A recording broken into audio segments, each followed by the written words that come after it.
యనమల రేవంత్ రెడ్డి అనే నేను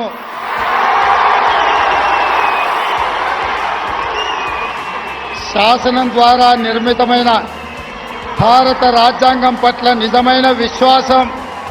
तेलंगाना में कांग्रेस की बड़ी जीत के बाद रेवंत रेड्डी ने राज्य के मुख्यमंत्री की शपथ ले ली है। मुख्यमंत्रीगा उनके साथ ही तेलंगाना में कांग्रेस सरकार के मंत्रियों ने भी शपथ ली है। हालांकि चुनाव से पहले बहुत से लोगों ने रेवंत रेड्डी का नाम सुना भी नहीं था। उनका नाम तेलंगाना में आखिरी चरण की वोटिंग तक प्रमुखता से उभरने लगा। जब कांग्रेस ने विधानसभा का चुनाव बीआरएस को हराकर जीता तो उनका नाम और ज्यादा सुर्खियों में आ गया। कहा जाने लगा कि तेलंगाना में पिछले कुछ सालों में उन्होंने कांग्रेस के लिए जबरदस्त काम किया है। अब वे राज्य के मुख्यमंत्री हैं।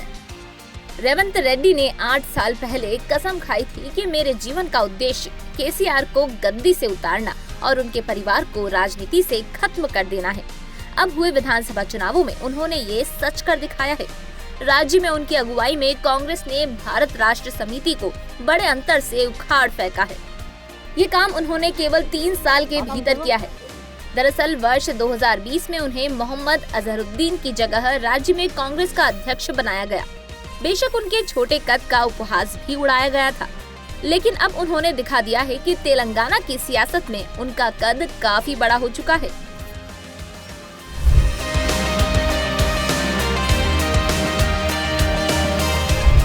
दो 2014 में आंध्र प्रदेश के विभाजन के बाद केसीआर ने तेलंगाना में सरकार बनाई। तब वे केसीआर के खास आदमी थे।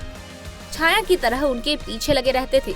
उनकी निष्ठा और बोलने की कला से प्रेरित होकर केसीआर ने उन्हें तेलंगाना डीटीपी पर कार्यकारी अध्यक्ष बनाया।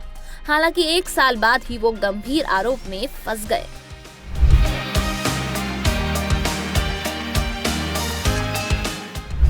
दो 2015 में उन्हें एक सीक्रेट ऑपरेशन के जरिए टीडीपी एमएलसी उम्मीदवार के पक्ष में वोट करने के लिए एक विधायक एल्विस स्टीफेंसन को रिश्वत देते पकड़ा गया। रेवंत को भ्रष्टाचार निरोधक ब्यूरो ने गिरफ्तार कर लिया। गिरफ्तारी तब हुई जब उनकी इकलौती बेटी निमिषा की शादी हो रही थी। वे जमानत पर कुछ घंटों के लिए बाहर आए, तभी सगाई और शादी में शामिल हो सके। पार्टी ने उन्हें दरकिनार कर दिया।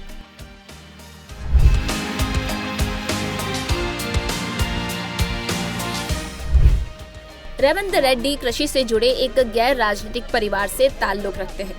उन्होंने हैदराबाद के एवी कॉलेज से आर्ट्स में ग्रेजुएशन किया है। वहां उनकी पहचान राष्ट्रीय स्वयंसेवक संघ के छात्र शाखा अखिल भारतीय विद्या परिषद के सक्रिय कार्यकर्ता और नेता की थी।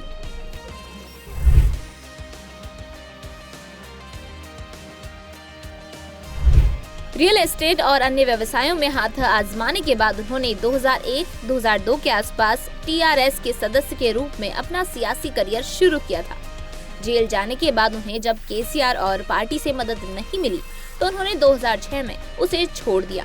2007 में वे स्वतंत्र उम्मीदवार के तौर पर एमएलसी बने, फिर तेलुगु देशम पार्टी में शामिल हो गए।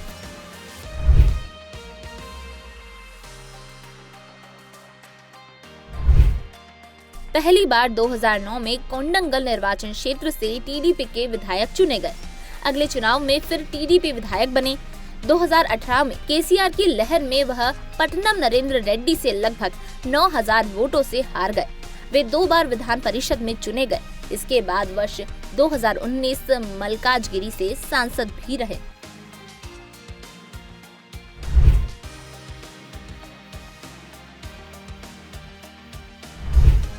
रेवंत की शादी कांग्रेस के दिग्गज नेता जयपाल रेड्डी की बेटी गीता से हुई है। कहा जाता है कि सियासत के साथ उनका अपना एक बड़ा सामाजिक सर्कल है। इसमें कोई शक नहीं है कि उनसे मिलने वाले उनके तेज तर्रार अंदाज से प्रभावित होते हैं। उनमें संगठन बनाने की खूबी है।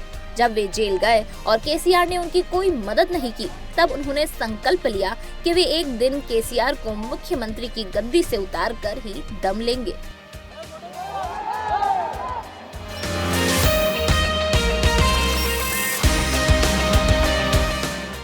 जब वे टीडीपी से कांग्रेस में आए तो इस पार्टी में आने के 5 साल के अंदर ही अपनी खासियतों के कारण राज्य में पार्टी के अगुवा नेता बन गए। 3 साल पहले उन्हें राज्य में कांग्रेस का अध्यक्ष बनाकर कमान सौंप दी गई थी। उनकी धारदार राजनीति पार्टी में धाक जमाती गई।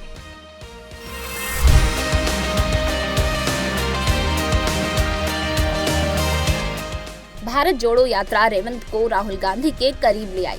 वे भारी भीड़ जुटाने की उनकी क्षमता से प्रभावित थे। इस यात्रा में उनकी तस्वीरें और गाने प्रमुखता से दिखाए गए, जिससे पार्टी में उनका दबदबा साफ हो गया। राहुल गांधी के साथ कांग्रेस हाईकमान ने भी स्पष्ट कर दिया है कि रेवंत रेड्डी ही तेलंगाना में कांग्रेस के सीएम होंगे। अब 7 दिसंबर को उन्होंने एक शपथ ग्रहण समारोह में सीएम पद की शपथ ले ली है। కర్తవ్యాలను సక్రమంగా నిర్వహించేందుకు అవసరమైన మేరకే తప్ప